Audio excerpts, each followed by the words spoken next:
shan't mince words with you for long. I am challenging you, sir, to a duel. I accept. Are you serious?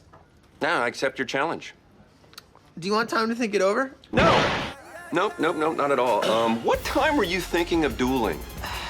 Anytime is good, really. I don't know. So the chapter this week is a one-off backstory for one of the new players we just got recently introduced to, Higuruma Hiromi. And let me just say that this was an amazing insight to this character, and I've already really fallen in love completely with everything he represents as a whole.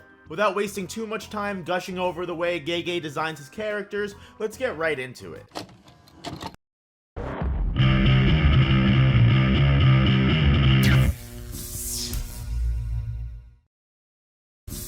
Right out of the gates, we're hit with the disheartening fact that Japan has a conviction rate of over 99%, which basically means they're throwing the book at anybody that literally takes one step into the courtroom. Yeah. The crazy thing is, this isn't just Jujutsu Kaisen lore, this is actually fact. If you Google this up, you can actually see Japan literally has this conviction rate. We're introduced to our new player Hiromi as he's questioning a criminal in a visiting station at a prison. According to the story that the criminal tells, there was a double homicide involving a mother and her daughter that were stabbed, and unfortunately the criminal that Hiromi is questioning was in the wrong place at the wrong time. He rooms, boards, and works at a non-profit organization that takes care of the elderly for little pay and food, and he also takes care of a cat that he keeps in his apartment secretly because the non-profit organization doesn't allow pets. The cops try to question him and he immediately tries to run away, which, if this was America, this chapter would have ended a whole lot sooner.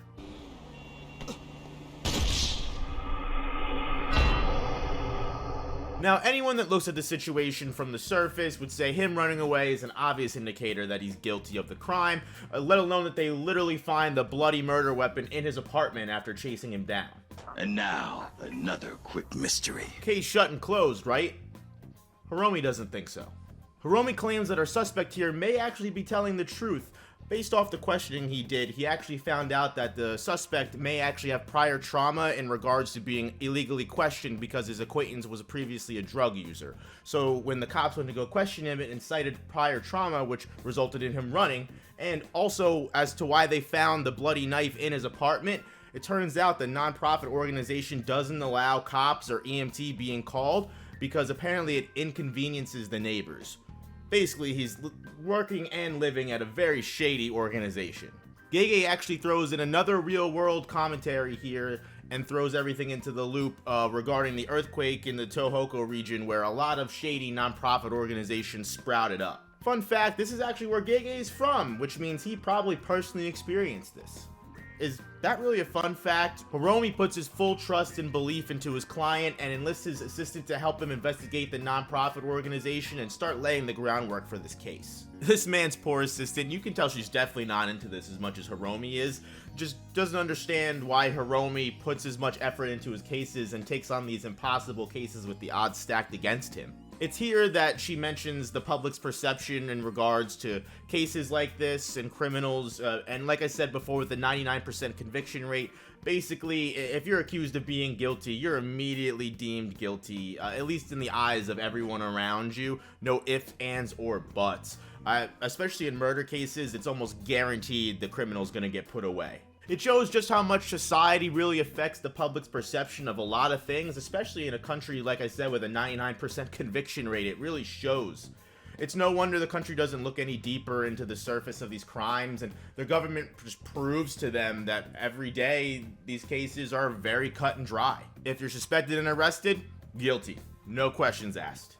It's really kind of fucked up if you think about it, because I know personally in America alone there are plenty of people that months, even years after their trial, they were proven innocent, which a country with a 99% conviction rate, that's a huge yikes, because you have to imagine the amount of people that were wrongfully convicted that unfortunately have not even a shred of hope of ever, being dealt the correct justice. Anyway, after taking that black pill, Hiromi's assistant decides to meet up with another law colleague who actually used to work with Hiromi and discuss his antics and if he's really always been this way, to which the colleague actually agrees, yeah, and he's been like this his entire career. We flash back to another one of Hiromi's impossible cases in the past in regards to a drunk driver who was egged on and basically coerced into driving drunk after a work party. And after being arrested for it, everyone at work conspired against him to cover their own asses, of course.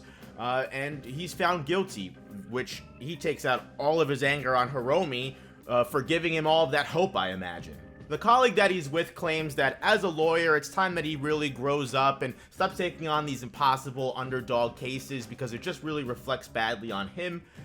No matter how sketchy or flawed the justice system may be, it is the system and they're mere, pawns in that system. She's basically telling him that you really can't change the system that you're in. And those that try to stand out only really get hammered back into the system, or they just lose their career. So he really should just give up this childish sense of justice and stop trying to protect the weak. Now, flash us forward to current day, and Hiromi's actually able to get the murder suspect that he was working with deemed innocent in the first case. However, he knows it's only temporary because he knows they'll immediately appeal the sentence. All over social media and the news, there's nothing but blurbs and insults thrown to the suspect and Hiromi's way, claiming that there's no way this could be a legit sentence and it was clearly bribery or there was some kind of corruption going on. You'd think in a country with a 99% conviction rate, one person slipping through the cracks, they'd be a little bit less hyperbolic, damn. There is still that 1%, guys. Like, I know it might be hard to believe that 1 out of a million people may actually not have committed the crime, but holy shit. It's almost like draconian and punitive justice systems cause more social problems than they fix. Hiromi and his clients sit back down in the visiting station and discuss their plans for the future hearing. Hiromi, through all of his hard work, was actually able to find out another suspect that may be able to take all of the heat off of his client. The client compliments Hiromi, which Hiromi disregards, knowing that they still have a lot of work ahead of them, but that's not what he wanted to thank him for. His client just wanted to thank Hiromi for believing in him, being the only one to give him that trust. It's such a heartwarming moment that you immediately get ripped away from you on the exact same page when it's revealed in the second trial he's immediately found guilty and put in a life sentence. Even with all of Hiromi's evidence and hard work put into it, the court system didn't want to hear it and immediately denounced any of the new evidence. They refused to take all of that evidence while providing no new evidence, simply just to make the guilty verdict easy and have everything cased and booked. It's so sad just to watch this man go from crying and thanking Hiromi so much for believing in him to glaring at him intently for even giving him the hope and trying to set him free or help him out. You really just see Hiromi's stomach sink down in this panel here, just trying to come to terms with the fact that all of his clients turn on him so quickly like this. And it's here that we flash back to the scene of Hiromi and that woman lawyer discussing Hiromi's mental state. Hiromi stands by his principles and says that he's not just some childish person that's trying to protect the weak. Ever since he was little, he's found it impossible to ignore injustice. Not crime specifically, but when people are tossed aside by the system in the act of equal justice for all. If something isn't right, Hiromi wants to get to the bottom of it and examine everything to find the truth. He doesn't want to just close the book and shut it once the easiest answer has been found. It's this monologue here that really makes me love and appreciate Hiromi as a character. When you get that first look at him, you really think he's going to come across as some god complex power trip lawyer ruling with an iron fist, but he actually has some reasoning and principles behind him. He turned out to be a very strong individual who sole purpose in life is to be able to help people that the system just chews up and spits out. Someone that's gonna be able to help and take after someone that other people won't even give a second look. It's easy to relate to Hiromi here, at least it is for me. I mean, the justice system is just fucked, honestly. I mean, America has its own problems, and I'm sure every other country does as well, but people really can get blindsided by the system. I mean, sometimes the system just has so much power over people, some people just don't have a chance of proving their innocence.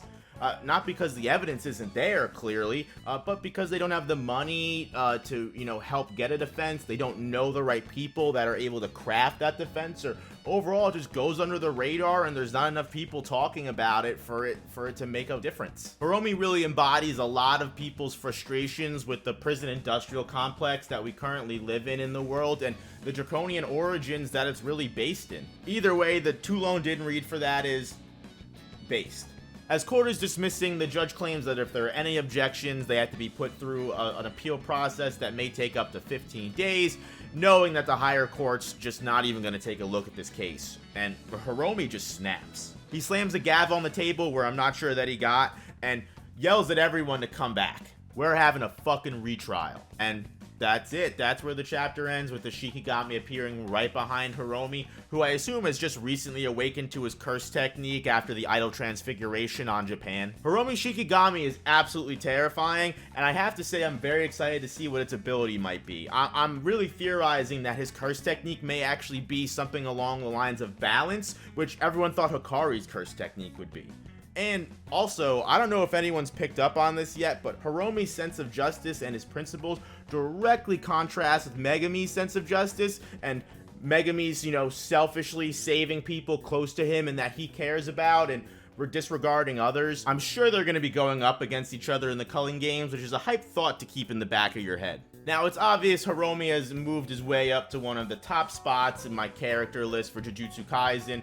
What do you guys think of him and his backstory? I know this may end up being a little bit of a long one, but frankly, I really just wanted to analyze Hiromi and get my inner thoughts about him out there, just because there's so much to say. Gege really hits the nail on the head with social commentary, for me at least. Thanks for tuning in to the end of the video, guys. I appreciate it if you made it all the way here.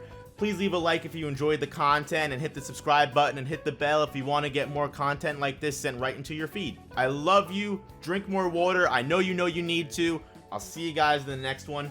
Bye.